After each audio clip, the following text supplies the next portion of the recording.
Hey, rock stars, and welcome to this week's episode of Tiffany Talks. I have something exciting. I have my sister with me today, and I'm going to share like a little story with you guys, a background story. So we were out to dinner the other night, and we were talking, and my husband was there, and he was like,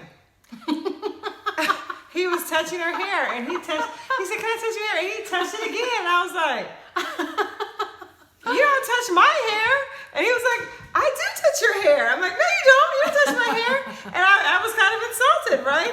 And you know, black people kind of have a thing is people always want to touch our hair, right? They always want to touch our hair. But then, you know, it kind of opened the door. She said to me later, she says, "Well, you know, sis, you are kind of like, you know, funky about people touching your hair. You don't really create a space for somebody to want to touch your hair." And I was thinking about that. I'm like, you know what? She's right. And I think a lot of black women, we have these issues about our hair where, don't touch my hair. We get it because I kind of treat my hair as an accessory. For example, this is my go-to like crown hairstyle. I love it. You know, when I want to feel like a queen, I put this bun on top. It's easy, simple, boom, bam, boom. But I am not like immune to, you know, doctoring up my hair with like hair pieces or straightening it out or braids or whatever it takes. But this whole natural hair movement got us to talking and got us to thinking because she recently just went natural. She wore braids for how many years? Too many to number. How many years? I'm not going to say. She doesn't want to say, okay? Too many. Okay. Most of my adult years, and I'm just, you know, a wee bit older than We're going to get into numbers. We don't talk numbers over here, but you know, when we're sisters and we're like we're twins, right? We're the same age. Yeah, okay. We have our henna twins. All right, okay, we got our henna tattoos. All right, so anyway, so she went natural. When she first did it, you know, I'm going to tell you guys the truth. Anybody, if you're hanging out with me, then you better level up. That means you got to show up cute. You have to have your hair done. You have to bring your best. You have to do all these things. And when she first got her hair done, I was a little bit worried because I'm not a girly girl in the sense of hair stuff. I'm not like her. She might just show up any kind of way. Right, like any kind of way. And I knew that it was like, it could be a challenge, you know, if she's like showing up with like the afro that you slept on the side and it's like around here, it's like that. So these are all the natural hair issues that we, you know, as black women, we deal with that. Now, I was like so wonderfully impressed by the beauty of this hair and these beautiful curls. And we started talking about it. She said, you know, when I told her, like, you know what?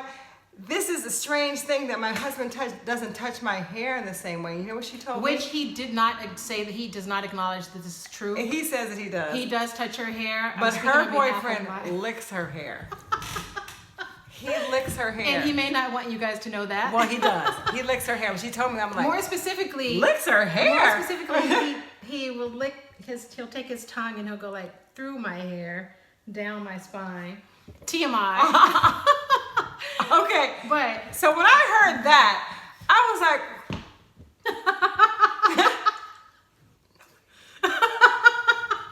nobody ever licked my hair. And I started thinking about the liberation of having natural hair. What are some of the things that you can do with natural hair? It's way bigger than that. It's so big because as a person who has textured hair that's super, super curly, and it's interesting because on the hair chart, which we don't use because the hair chart is inaccurate in our opinion, because you can get straight from curly, not the other way around, and the hair chart starts at straight hair, and it should really start at curly hair. It should start at my hair. My hair is the curliest texture hair. Well, what do they call it? Because I don't think I don't even know. About. No one I know. What is the name of your texture that they told you in the store? I have no idea. What she's talking about is there's a hair chart out there that says if you have extremely curly hair, now she brought this up, I don't really have all the facts right now, but if you have extremely curly hair, then you're like a D or something. If you have moderately curly hair, maybe you're a B or a B plus or whatever. If you have straight hair, you're an A. There's a gradient of hair. And when she first told me that, she got her hair done, she goes, I'm a D. And I'm like, you're a D? Like, what does that mean? And we started talking about the gradients of hair. And actually, you know, curly hair is it's like the dominant gene factor. And then after a while, it can get genetically changed to be straighter or curlier, less curlier. So the gradient should be reversed. Curly hair should be the A, B is less curly, C is less curly, D is, and then, maybe an E or F would be completely straight, right. because it all starts with the coil. That's right. With the coil. Okay, right. so we got to remember that. So anyway, I wore braids for a long time because I was not sure how to wear my hair. I had never had any experience wearing my hair. I had never seen the texture of my hair. I had no idea what to expect. Even though I take the braids out, wash my hair, the entire process was handled by someone other than myself. Right. So somebody else would take my hair down, somebody would braid my hair, it would get washed in between, but I really didn't control the process. So I didn't really know what I was dealing with my hair, and I'm just shocked at how curly my hair is, and also how easy it is to wear my hair naturally. So as we were sitting at dinner, I thought, you know what? You can swim. You can actually go swimming, just like get in the water and get out without a problem. Because if you don't know this, like black women are like swim, like in a pool, like in the water. That is something that requires all kinds of steps. You have to get prepared, whether you got to get some braids in your hair, or you have to have your products ready, or you got to make sure that your weave is on tight so it doesn't slip out. You have all these things just to get in the water. So I thought, that's amazing. You can just I take showers. swim. I just take showers. I take baths. My hair is always in water. It's always in water. And it was so interesting. The woman that does my hair, she said to me, I said, well, how am I going to get my hair healthy? What should I put on my hair to make it healthy? She goes, water. Your hair is dehydrated. It needs water. So the one thing that we as black women are trying to avoid, water, is the one thing that hydrates and grows our hair. And our hair responds to it, and our curls respond to it, and all of that. So all of this was mind-blowing, and especially to become a certain age and never have ever dealt with one's hair is really remarkable. And I'm just blown away by the ease in which I can get dressed with my hair, easier than any other style I've ever had. Braids are super easy, but they get old, and you start worrying about, oh, it's getting old, now I should replace these two braids or whatever it is. And whatever we have to do is what we have to do, because the main issue is that there comes a time in every woman's life when she's going to have to deal with her hair. Yes. Some women never deal with their hair. I'm so happy that I'm dealing with my hair. I dealt with it. I was forced to deal with it. My braider was having a baby. She was not going to be able to braid my hair. And I was like, oh God, it was like major crises. I'm talking to my sister. She's like, oh God, what are we going to do? This is a pickle. This is quite a pickle. She was like, oh God, I cannot have you showing up looking like any kind of way. She was serious about that. She goes, well, what about a weave? I'm like, I don't do weave. She's like, what about, so we're thinking about all these things. So then I first got my hair taken out, and they didn't do that great of a job, and she didn't really like it. So I went over her house, and my worst nightmare. She braided my hair because it was considerably longer before it got into this little tight little whatever, but she braided my hair, and she's like, this is just not gonna do, this is not gonna do. And luckily, I was just minding my own business after massage, and I was walking down Robertson, and I ran into this woman. I peered inside of a salon. I saw her there. She had natural hair. It was beautiful. I walked inside. I'm like, help. She's like, oh, you currently have a mullet. So yeah, I'm gonna definitely help you. Wait. She had a mullet. And for it's kind of like, have you ever heard of a bowl cut, where they used to like put the bowl on top of your hair and just chop around it?